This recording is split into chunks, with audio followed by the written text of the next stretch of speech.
Nagpaabot ng pakikiramay si Senator Erwin Tulfo sa pamilya at sa bayang naiwan ni PDEA Intelligence Officer 1 Inferni Jim Dayag. Ayon kay Senator Erwin, si Agent Dayag ay isang magiting na 29 taong gulang na PDEA agent mula Baguio City na namatay sa isang drug bypass operation sa barangay Panyugan, Bungaw, Tawi-Tawi noong 9 ng Agosto.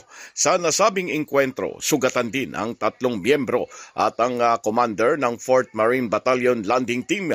Paliwanag pa ng senador na mahalagang naging tungkulin ni Agent Dayag sa pagpigil sa isang malawakang operasyon ng pagpapakalat ng iligal na droga. Nailigtas ng operasyong ito umano hindi lamang ang Tawi-Tawi kundi ang buong bansa mula sa iligal na droga.